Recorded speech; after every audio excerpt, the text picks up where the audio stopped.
All right, good evening, everyone. Here is chapter 23. Let's go through here. We're going to talk about the urinary system.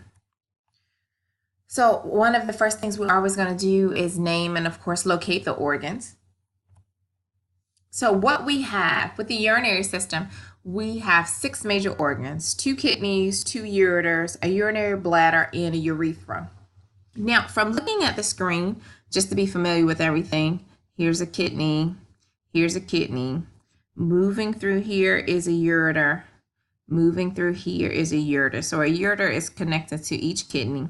Then this muscular area here, this circle, this is the bladder.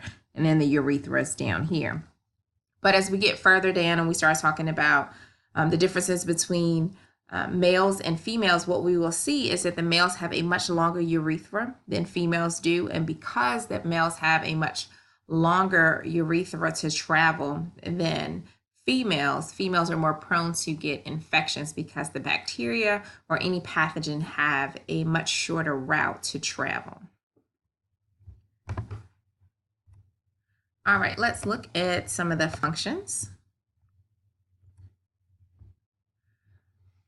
Functions are very important. First, what we're going to do is filter blood plasma and excrete toxic waste. Now, when we're talking about filtering blood plasma, everything that comes inside, everything that's going around in our body, most of the time I always ask, where does urine come from? And people say, okay, from the things that we drink. I said, but have you gone one day and haven't had anything to drink and you still have to urinate? So it doesn't necessarily always come from something that you drink. A lot of it comes from the blood plasma. So we have to filter out the blood plasma. And as we go through the body, we'll actually talk about how it starts from the blood plasma and then eventually becomes urine. So as we continue in this chapter, we will definitely go through that piece. The urinary system is also very important for regulating blood volume, pressure, and osmolarity. As we think about it, if you have more volume of any liquid, you're going to have more pressure. If you're thinking about a balloon, for example, if you pour water in that balloon and you're filling it up, as you fill it up, you start to see that the balloon begins to expand because there's more pressure. So an increase in blood volume is going to do an increase of pressure. Osmolarity, we're going to talk about how salt is involved and how important the urinary system is and making sure that we stay in homeostasis, which is how we get into regulation of electrolytes and an acid-base balance. And we've talked about electrolytes before. Remember, we've talked about in 168 how we have ions, and ions are just charged elements. So we'll see the elements again, or electrolytes to be more specific. We'll see sodium, we'll see chloride, we'll see potassium, we'll see, we'll see a bicarbonate ion as well. Secretion of hormones, erythropoietin, that is what stimulates red blood cells. We talked about that before, how there was a big scandal that was developed because Lance Armstrong was taking EPO, which is a hormone that we know increases red blood cells. And what we know is if you increase red blood cell, you also increase oxygen uptake. So there's more oxygen so that he would not fatigue as fast as his counterparts. We're also going to see how the kidneys are going to regulate calcium levels and talking about calcitrol. And remember, we talked about the active form of vitamin D and how that is regulated in the kidneys. Cleared all hormones from the blood, detoxify free radicals, and in starvation, how glucose, we can get glucose from amino acids. And we're starting to see that more and more with the craze of the keto diet, some of the Atkins diet, and how we are using glucose from new sources, which is also called gluconeogenesis. All right, so let's look at some nitrogenous waste and see the different ones. First, we have to say what waste is, and it's just useless to the body. If you think about when you go to the bathroom, when you poop, there's usually corn. If you've eaten corn, there is corn in your poop. Sometimes you'll see peanuts as well. It's because the body can't do anything with it. And because it can't do anything with it, it poops it out. So waste is anything that is useless to the body or present in excess of what the body needs. Then there is another waste, a metabolic waste, which is produced by the body. So let's look at the difference between them again. So the waste is something that we take in, whereas metabolic waste is something that the body is actually producing. It's not something foreign. It's not a foreign product. It is a byproduct of a catalyst or an, oh, I'm trying to figure out a better way to say it. Not a catalyst. It's escaping me right now. I can't even think of it, but we'll go back to it. So what it does is just a byproduct of what's going on. Now let's look at urea formation. And proteins, amino acids, NH2 is removed and forms ammonia. Liver then converts ammonia to urea. So let's look at these four here. We have ammonia, we have urea, uric acid, and creatinine. Now, urea comes from protein catabolism. So when we talked about catabolism in 168, that is when we take something that is very complex and make it very simple. Okay, so we can see how we're going from protein, something very complex, and we're breaking it down to something much more simpler. Okay. When we look at uric acid, that is the catabolism of amino acids. So again, the taking of something very complex and breaking it down. Uric acid, we see that with people who suffer from gout. There's usually a buildup in the joints that cause them to be inflamed, and usually they have trouble moving that joint, especially maybe in the big toe, it may be in the fingers, maybe in the ankle, any of those things. And usually gout is brought about by excess red meat and alcohol. So decreasing those will actually decrease the amount of uric acid as well. And then we have creatinine, which is the catabolism of phosphate. So just breaking down phosphate. Okay, so make sure that you know these four types of metabolic waste. Okay. Excuse me for that window popping out.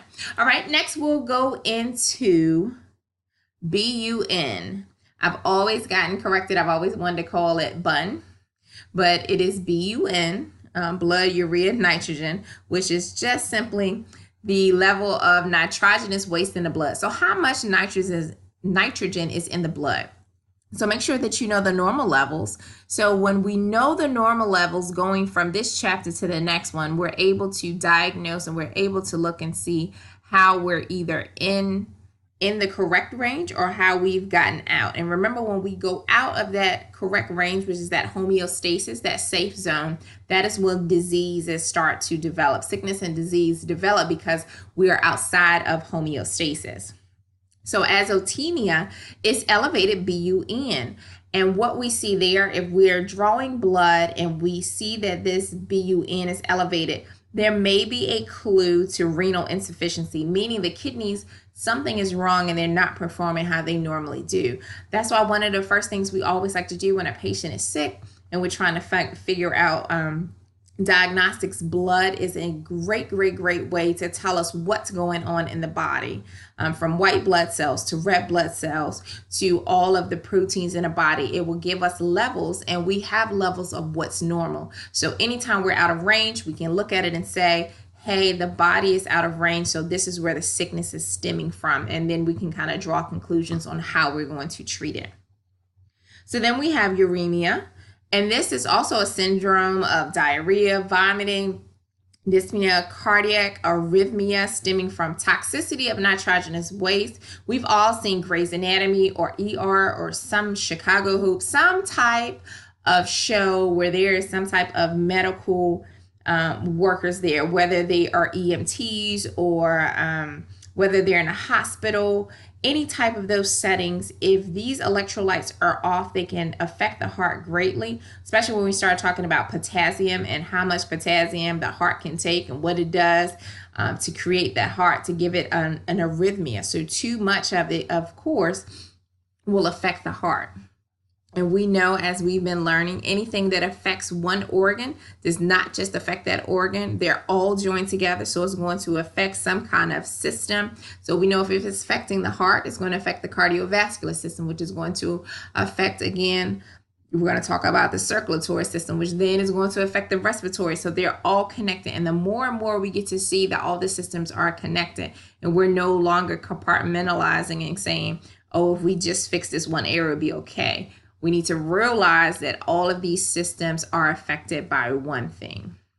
And usually when we're in uremia, we have to do some active treatment, which is usually hemodialysis or organ transplant. So we are beyond medication at that point. So let's look at excretion. What excretion is just simply separating waste from body fluids and eliminating them. Now, what I need you to know from this is how the urinary system is not the only system that excretes waste. All of these work together, which is why I just did that whole little blob about that. So the respiratory system is going to get rid of waste. We know carbon dioxide is a waste, and it is an acid. So too much of that acid can cause us to go into acidosis. Hold on one second. All right, so again, looking at these 4 body systems that carry out excretion. We were talking earlier how the respiratory system has carbon dioxide, which we know again is an acid. It can put us in acidosis. If we have too much of it, if we have too little of it, it can put us in alkalosis. So the respiratory system is good for keeping that in proper balance and homeostasis. Integumentary system, water, inorganic salts, lactic acid, and you think about the urea and sweat. When you are sweating, of course, you are sweating out urea. Sometimes that turns your cloths a different color, especially if you have a white shirt and then you bleach it. You start to see those stains, those yellow stains. That's usually because of the urea that's in there. That is a waste. Digestive system, of course, we're going to get rid of it all types of way. Of course, one, we're going to say we're going to poop it out, or through feces, cholesterol, lipids. For the urinary system, we're going to get rid of toxins, drugs, hormones, salts, hydrogen ions, water, and the list goes on. So let's look at the kidney. The kidneys are very interesting. So they're bean-shaped organs, and they are located in the middle of the back near the lower ribs. And around them, we say that there is a peritoneum, which is a layer of thin tissue that lines the inside of the abdomen. But because it's towards the back, we say it's retroperitoneal. So there is a thin covering or a tissue that lines the inside of the abdominal cavity that we find towards the back. So if we want to be real specific, posterior abdominal wall at level T12, remember that will be the thoracic vertebrae to lumbar vertebrae number 3. Rib 12 crosses the middle of the left kidney. We've talked about how that is, depending on a car crash or injury, it's kind of easy to injure the kidneys because of the rib being right there with that left kidney. You can remember that 12th rib is a free floating rib, so it's not attached to the sternum like the true ribs are. So shape and size, about the size of a bar bath soap. It looks like kidney beans. Lateral surface is convex, medial is concave with a slit. And so then we have the hilum. We talked about that before when we were looking at the lungs. And so the hilum is just where we're going to get all types of run-ins from the nerves, the blood vessels, the lymphatic vessels as well. Because of the position of the kidneys, we have to make sure that there is a type of protection around them. So we have 3 protective connective tissue coverings. We have the renal fascia, and remember, fascia is just that tissue that kind of tears away. It looks like spider webs when we push it away. So immediately deep to the parietal peritoneum, and it binds to the abdominal wall. So we already know that there's some type of fascia surrounding it. There's a fat capsule there that's going to cushion the kidney and hold it there. And the fibro capsule, please know this is the most important because it protects it from trauma and infection. The interesting thing about your kidneys is when you are lying down and you stand up, they drop 3 centimeters. So lying down, not as much, but when you stand up, gravity pulls them down and they will drop 3 centimeters. So here we are looking at the anatomy. So the fibrous capsule that we talked about before, that fatty piece. And on the outside, we have the renal cortex. The darker pieces inside is the renal medulla. And we're going to go through all of these different pieces. Here we see the ureter. And these right here, these little pineapples, we're going to go through each one of these so you understand what is going on in each area as we continue through the chapter. So the renal parenchyma, which is a tissue that forms urine. Please highlight that. I'm going to highlight it on my side. Let's see. Let's highlight that. It forms urine. Please make sure that you know that. Renal parenchyma, granular tissue that forms urine. Okay. We also have the renal sinus, and that's a cavity that has blood and lymphatic vessels, nerves, and it collects urine. So up here, we're going to form it. Down here, we're going to collect it. So let's look at those two zones. So we have the renal cortex and the renal medulla. Make sure you know the difference between the two. So the outer is the renal cortex, and the inner is the renal medulla. Well, they both did the yellow. And let's flick back so we can see. So the renal cortex is on the outside and the renal medulla is on the inside. Then we have the columns and the pyramids. Remember I said the pineapples? Those pineapples are actually called renal pyramids. So the renal columns, go away. There we go. All right. So the renal columns are just an extension of the cortex. So it's just pulling out more from the cortex. And the pyramids, what I need you to know with that is just 6 to 10 in that area. Then we have the lobe of the kidneys, the minor calyx, and that sits at the papilla of each pyramid and collects urine. So you see the calyx is going to collect urine. Then we have the major calyces, the renal pelvis, and then eventually the ureter. So we're going to go through all of the ways that this works, okay? So the renal pelvis pretty much just acts like a funnel from urine flowing to the ureter. So if we go back here, renal pelvis. So here we are, here's the funnel, and it's taking the urine down to the ureter, okay? So we have the minor calyces here and here. The minor and the major calyces just receive urine from the papilla, which is right here, and under these little pyramids or pineapples, okay? So here's the much drawing from the textbook that's a little clearer than the actual one we have. Now, let's look at the blood flow through the kidney. So kidneys are only about 4.4% of the body weight, but they have so much cardiac input, about 21%. So the renal artery divides into segmental arteries. I'm going to do my own slide to kind of clean this up a little bit. Let's do from current slide.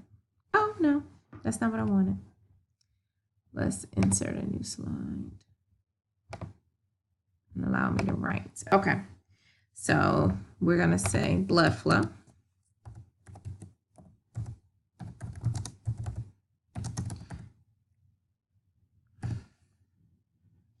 We have the renal artery, which is going to go to the segmental arteries,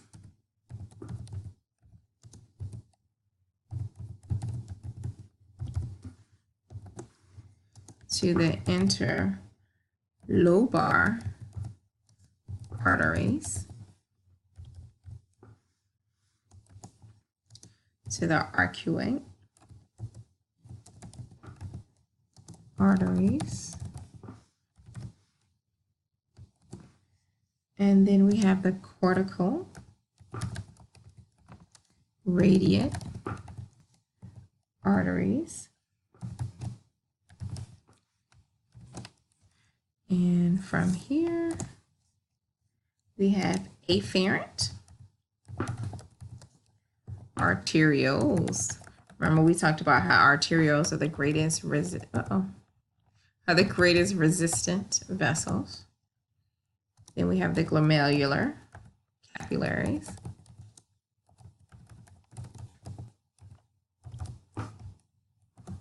From there, we go to the efferent arterioles, to the peritubular, peritubular capillaries. Because remember, around this area, we have seen a great pressure drop from the arterioles to the capillaries, to the cortical radiate veins. And we know the veins are going to hold the majority of the blood and take it back to the heart. And we go to the interlobar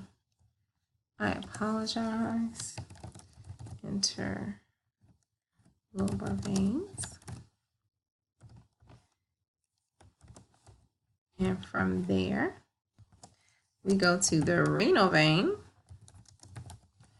And last but not least, we make it to the IVC, which is the inferior vena cava.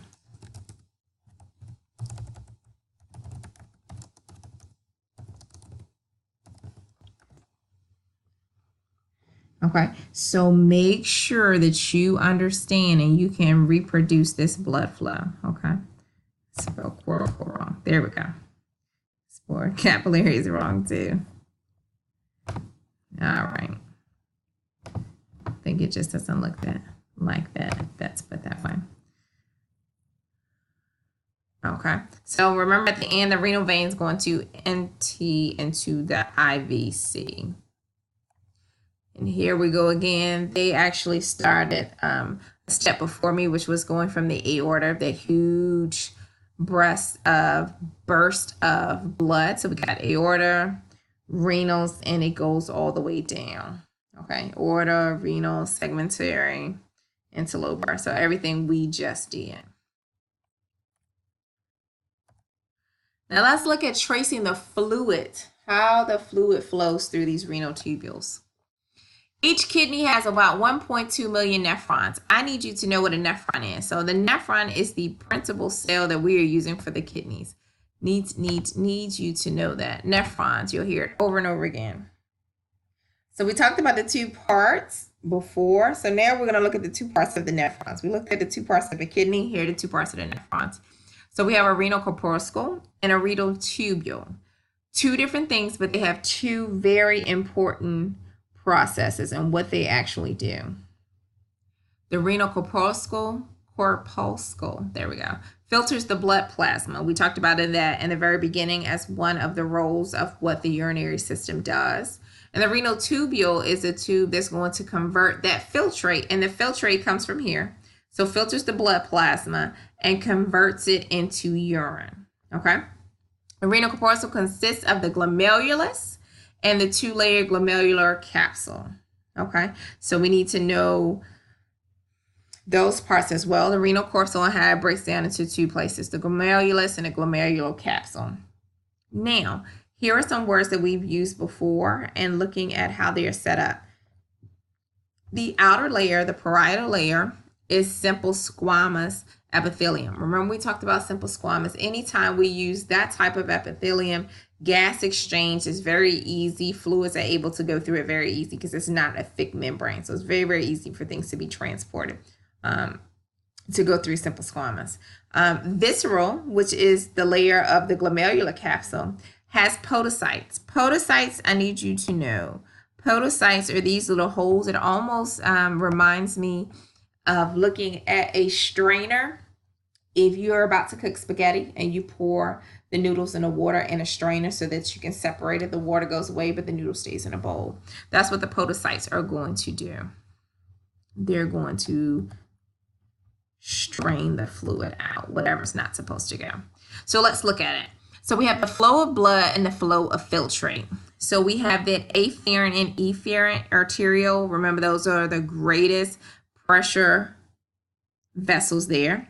So blood flow is going in. Once it comes through this area, it then becomes the flow of filtrate. So we start out as blood, we come in the renal corpuscle, and we leave out as filtrate. Okay, so here are our different levels. We have the podocytes, we have the parietal layer and the capsular layer. We have the PCT, which we'll talk about that. And all of these areas here are simply to transfer from blood to filtrate. Okay. Now I want you to see huge difference between the size of the afferent arteriole and the efferent.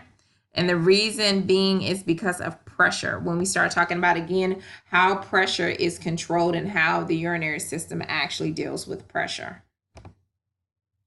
So the renal tubule, just a duct leading away from the glomerular capsule and ending at the tip of that pyramid, that pineapple we talked about before. Now, I need you to know all of these. So we have 4 regions. So let's highlight this. Different color. All right, so I need you to know PCT. All right, PCT, you'll see it over and over again. It's either proximal convoluted tubule or just PCT. It is the longest and most coiled. I need to add a piece right here. 90%, I'm gonna add it right here. 90% of reabsorption occurs here. 90% of reabsorption occurs here. I have every year, never fails, I ask this question 6 times, 6 different ways. It does not matter what the question is asking, how much factors in it. When it asks you about reabsorption in this area, when we're talking about reabsorption in the renal tubule, it is always PCT. It is never anything else, okay? It is always PCT. That is where the reabsorption occurs. Okay, so then the nephron loop, the long U shape, has 2 parts. It has a descending limb and an ascending limb. It also has thick segments. They're simple cuboidal, so the epithelium is changing. We went from simple squamous. Now we're at simple cuboidal. It has it deals with a lot of the salts bringing in and out of the system, because remember, again, we start with blood and we end up with filtrate. And it has tons of mitochondria. We talked about mitochondria before in 168, and how mitochondria, we always say, is the powerhouse of the cell, is where the ATP comes from. So we have the thick and the thin, or you'll hear the descending and ascending. The thin segment has simple squamous, so we know that everything's going to be able to transfer through this one pretty easily. It forms the lower part of the descending limb and is very permeable to water. So the descending limb is very permeable to water. Descending limb, let's highlight. Very permeable to water. Descending limb, very permeable. Okay. The ascending, no, the ascending part, we have not touched that part as well. But the thick segment, which we'll get to, is the initial part of the descending limb. Okay, initial part of the descending and a part or all of ascending. So the best way to keep from confusion is just remember that the descending limb is permeable to water. I tend not to use thick and thin segments. I choose to use ascending and descending. Okay, the DCT, which is the distal convoluted tubule, is at the end of the nephron. Okay, it's the end of the nephron. We're coming to a close. End of the nephron. So that's what I need you to know from there. So it starts off from the PCT to the nephron loop, or you may see the loop of Henle. You may see it called that way. It was named after Dr. Henle when he discovered it. So you have the PCT, the loop of Henle, or the nephron loop, and then you have the DCT. And then you have the collecting duct. So the collecting duct receives fluid from DCTs of several nephrons. I need you to know the flow of fluid. So we need you to be able to go from glomerular filtrate until urine. So going back here, we started off with blood, and then we're going into filtrate. And so now you start to see these pieces. There's the PCT right there, which is why reabsorption, 90% of reabsorption occurs here before it goes out. So know these, and I put it in ECU colors, yay. Glomerular capsule, PCT, remember reabsorption here, the nephron loop or loop of Henle, the DCT, the collecting duct, and then those papillary and minor calyces. So there's a minor calyx, a major calyx, a renal pelvis, because remember we talked about the renal pelvis acts as a funnel to go to the ureter, which goes to the bladder, which then goes to the urethra. Okay, so make sure that you know all of that piece there. All right, now let's look at it all together. So the afferent, of course, we know is huge here, efferent very small. So we start off in the renal corpuscle where the glomerular capsule and the glomerulus is. We start off at the PCT. Here's the nephron loop. Here's the descending. Remember, the descending is permeable to water. That is the key piece there. Permeable to water. We go down. We come back up. Again, see that we have changed the colors of the arrows. We started off as red as the flow of blood. We continue up. We go to the DCT. And from the DCT, we go down to the collecting duct. Okay. From the collecting duct, we continue through the papillary duct. And we go to the calyces, and then we go all the way to we get to the renal pelvis. Okay, so make sure that you're familiar with this diagram. So arterioles with the blood, we're bringing them in to filter. PC2 is going to do the majority of reabsorption. We're going to go down the loop of Henle. Down here, descending limb is the part that is permeable to water. Ascending, here's the DCT, and then the collecting duct, okay? And remember, the DCT is the end of the nephron. Once we get here, that is it. We're out of the nephron, and now we're going another direction, okay? Now, there are two types of nephrons. You have the cortical nephrons and juxtamedullary nephrons. 85% of all nephrons are cortical nephrons. So I need you to know that, okay? And they're very short. If we're comparing the two, look how short this one is compared to this one. So juxtamedullary are 15% of all, and they have efferent arterioles branch around here. We see how much longer these are compared to here, so we know that everything will be concentrated a lot longer. So here we are on the side. Here's the cortex portion. All of this is the cortex. And then here's the medulla. So you'll see with the cortical nephron, it does not get into the medulla, which is why it does not have the medullary portion in its name. Only this area here, juxtamedullary, because of course it goes from the cortex and extends down or descends down into the medulla, and this does not happen over here. It stays just about here. Okay.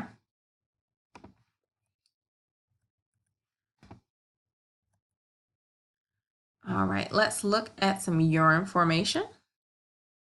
Describe the process by which the kidneys filter the blood plasma, including the relevant cellular structure of the glomerulus.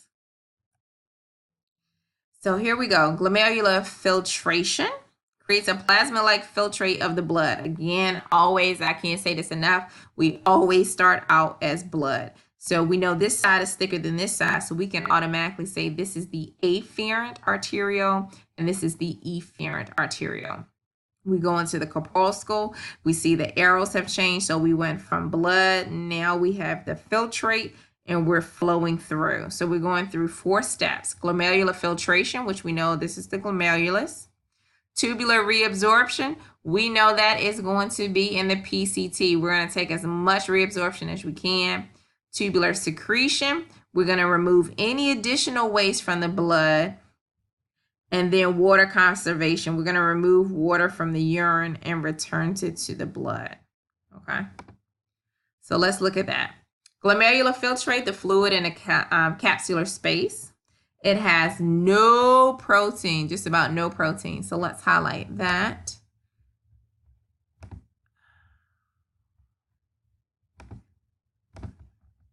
Almost no protein.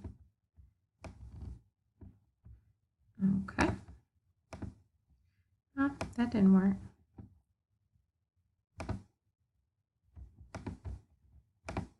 There we go. Tubular fluid from the PCT. Remember we talked about PCT is where we're reabsorbing, okay? Substances have been removed or added by tubular cells. And then when we get to urine, urine is the fluid that enters the collecting duct. So very important. Because if we go back here, it has not become urine yet.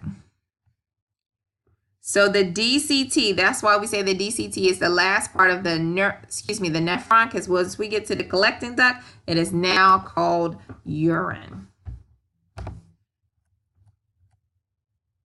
Okay, we see the glomerulus here, how we have the podocytes, so the little filtrations, so that we can get all the filtering through. We're filtering proteins, we're filtering amino acids, all types of different things that are found in the blood. So now let's look at explaining the forces that promote and oppose filtration. All right, so these forces that are going to promote and oppose filtration. So 3 barriers through which the fluid passes. So fenestration, we talked about capillaries before and how that was one of the features of capillaries, that it has these small holes that are very permeable, that allow fluids, and it allows blood cells and it's small enough to exclude blood cells, but it lets proteins and other minerals and ions kind of flow through. We have a basement membrane. Blood plasma is about 70% protein. Filtrate is only about 0.03% protein. Albumin is repelled, so that is keeping protein out, because what we don't want to see is protein in the urine. We know if we see protein in the urine, there is a misfunction. Something is not going correctly. Not misfunction, malfunction. See what happens when I record late? All right, we also have filtration slits, which are podocytes.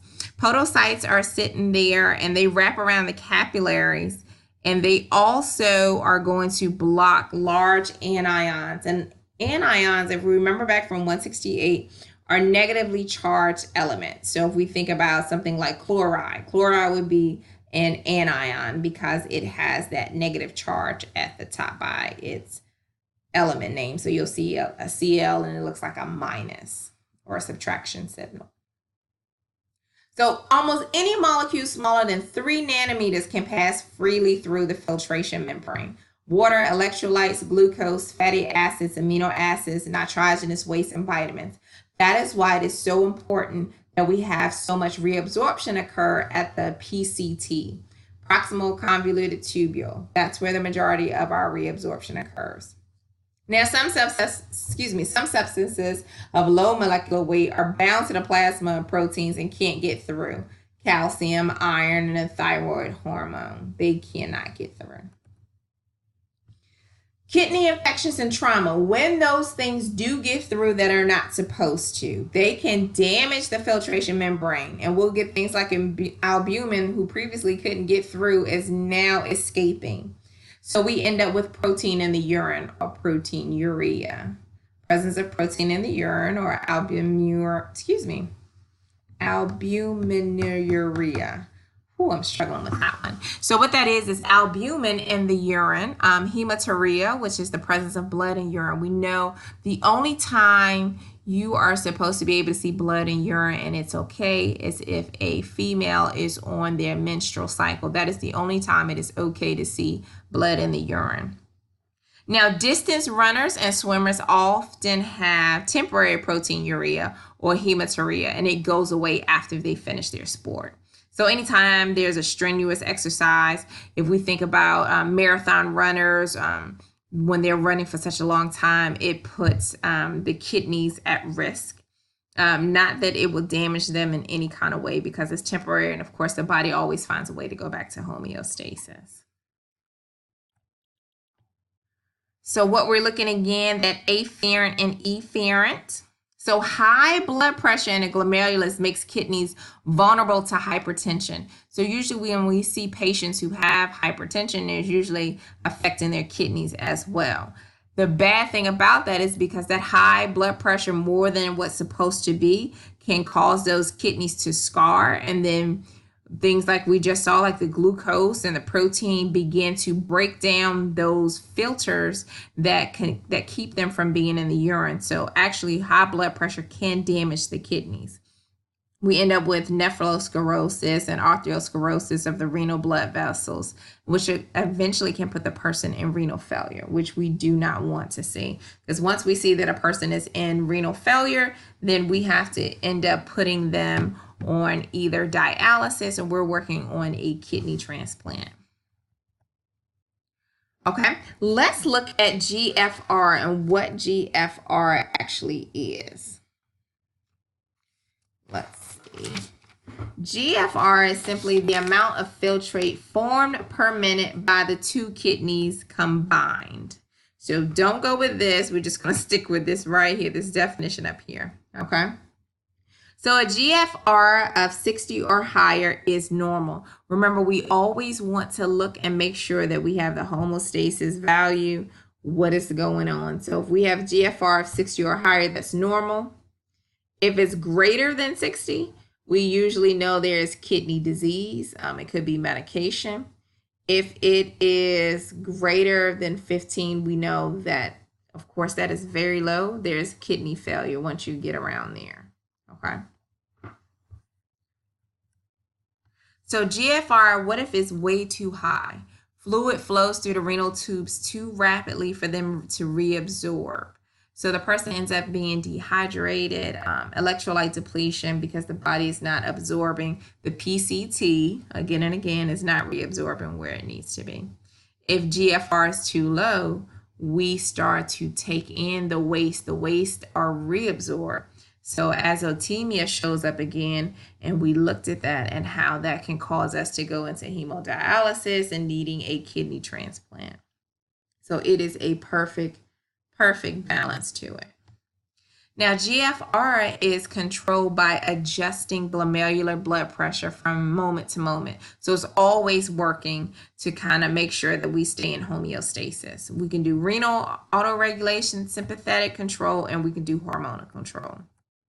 So let's look at renal autoregulation. So the kidneys are going to maintain a relatively stable GFR. So we can do it a couple ways. We can do myogenic mechanism and the tuboglomerular feedback. So with the let me see if I have space. I'm going to add a slide right in here. Let's see. Let's change the layout. So we're looking at the myogenic mechanism. With the myogenic, so when blood pressure increases, so BP, I'm going to shorthand, BP increases, the afferent arteriole, which was the much larger one,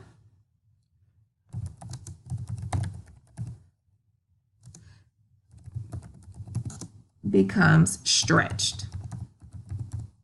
Okay, that means that arteriole constricts and prevents blood flow into the glomerulus from changing. Okay. Now, when blood flow, same factor, so blood pressure decreases, the afferent arteriole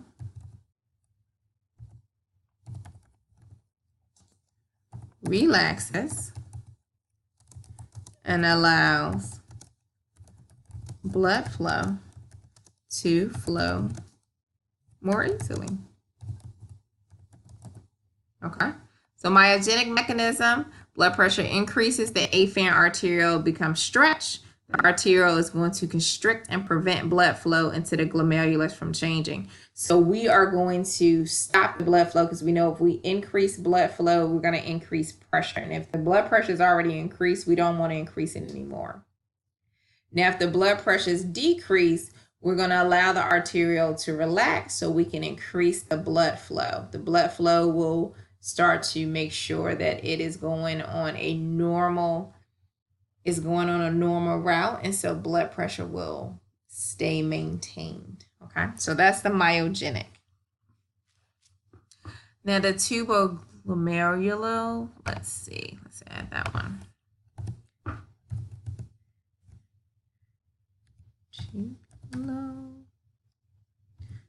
Tuboglomerular.